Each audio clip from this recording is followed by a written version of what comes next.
Hey, this is Tuan Aditya from LightHaven. Today's video is something I've been looking forward to for a while now, and it's a comparison between the training methodologies of an art like Brazilian Jiu-Jitsu and an art like Kali. So as an example of the methodology that I want to compare or that I'm talking about over here, we're going to start from, we're going to work on adjusting a triangle, right? So if I have Akshay and I have his head and one arm between my legs, right? This arm can be here, and I'm in this sort of position. I cannot, there's no choke here, I've got nothing here, right? But I have got into this sort of position.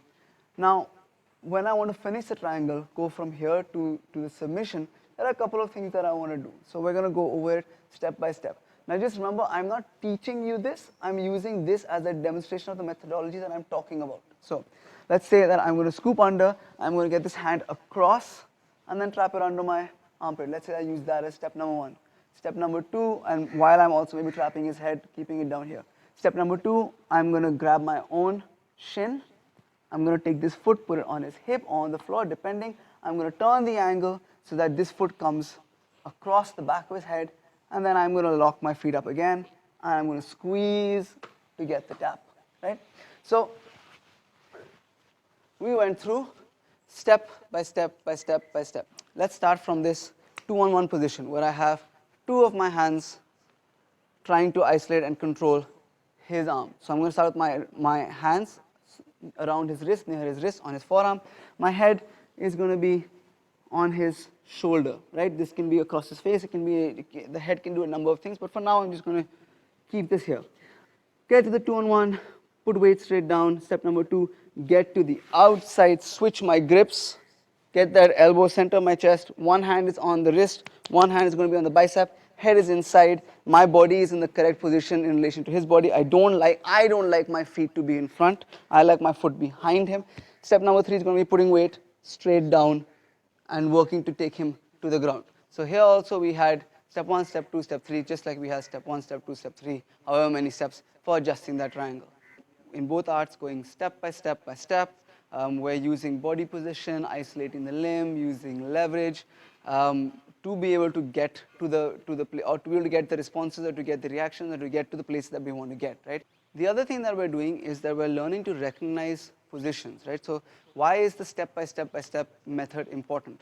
Because one of the things it does is it helps me recognize positions. Now I may end up in a 2-on-1 situation from a variety of different entries. It really depends on how. I could end up here in a bunch of different ways. I could end up here, I could end up here, I could even maybe end up here through a bunch of different ways. He might attack differently, I might end up there from a different way.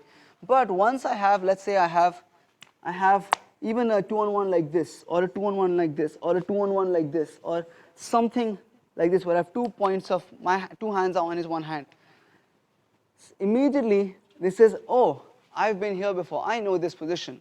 And I remember in training, I remember what I was doing from this position. I remember that I was trying to get to the outside. I remember I was trying to isolate that limb. I remember I was trying to put my weight straight down to keep that limb straight, right? To isolate that limb to then work for other things.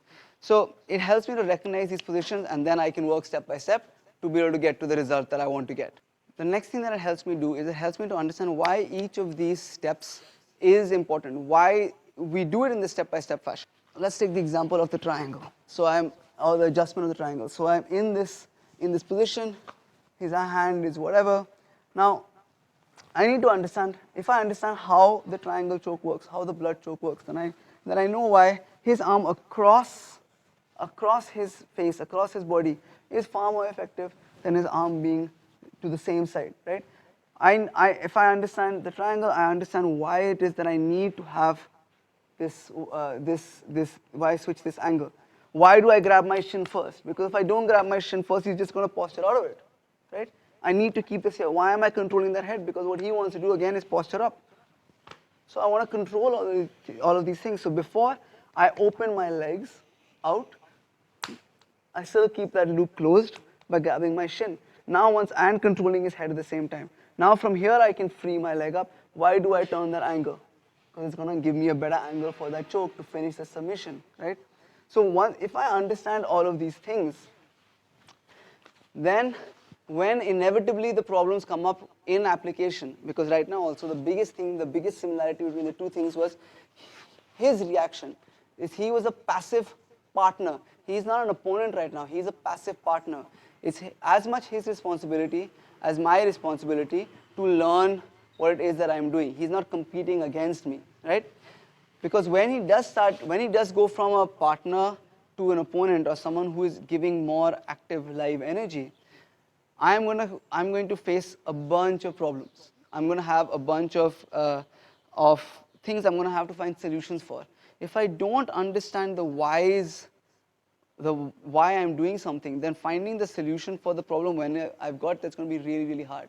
But if I understand why things are the way they are, things need to be the way that they are, then it's very easy for me to troubleshoot in the moment, even when I have ended up in that position through a different way, when he's maybe trying to posture up, maybe he's trying to fold me over, maybe he's trying to strip my leg off in some way, shape or form, or he's hiding his hand. If I understand why I'm doing the steps that I'm doing, then it's easy for me to stop, take a second, look at why things are not working, where they need to be, and then adjust accordingly and solve the problems accordingly.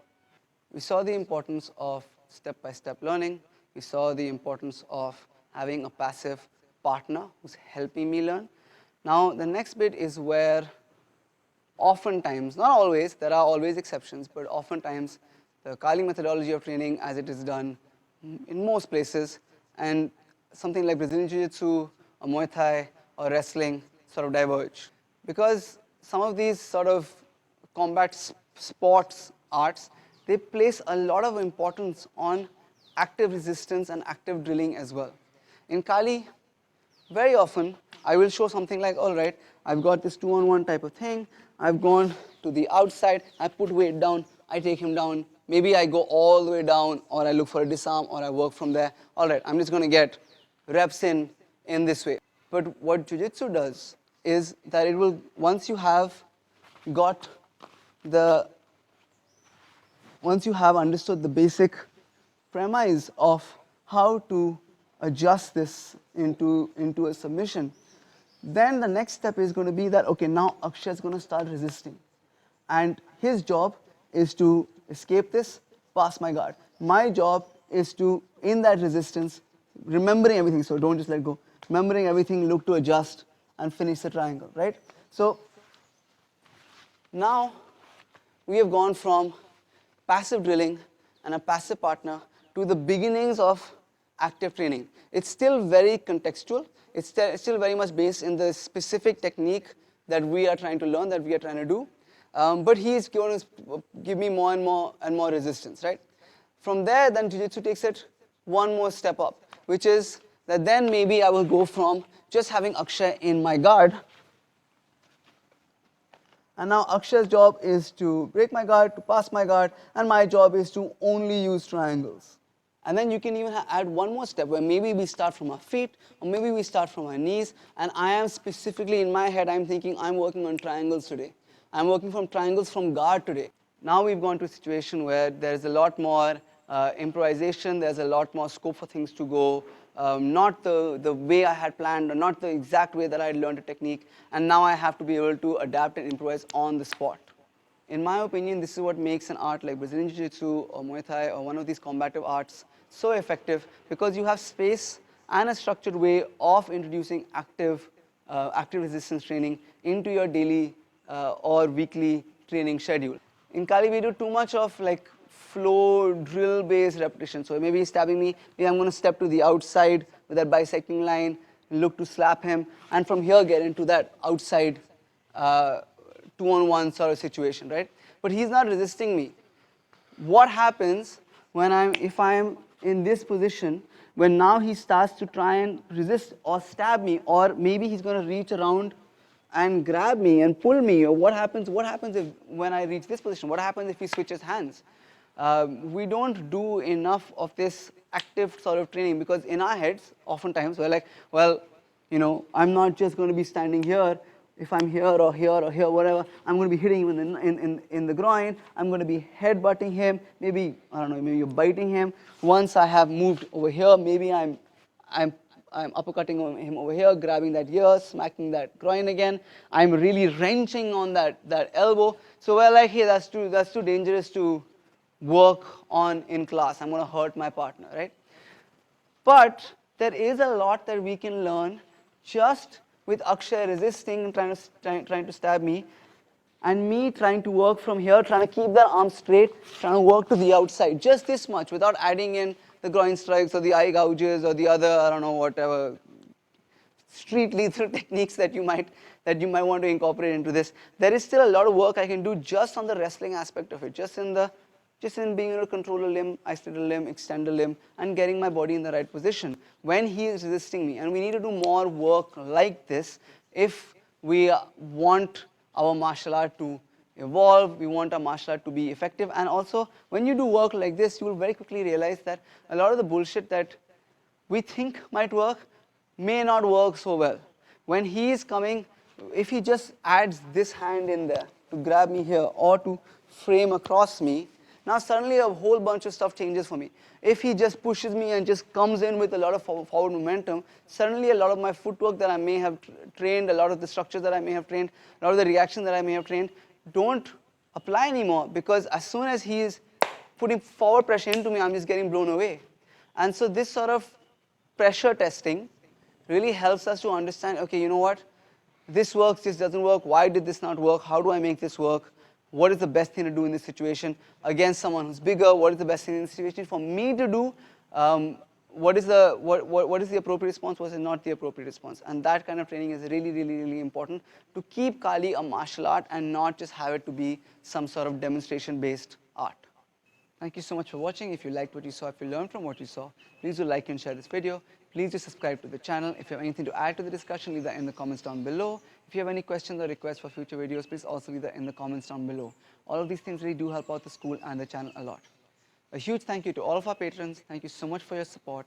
If you'd like to know more about our Patreon page, check out the link I'm going to leave in the description down below.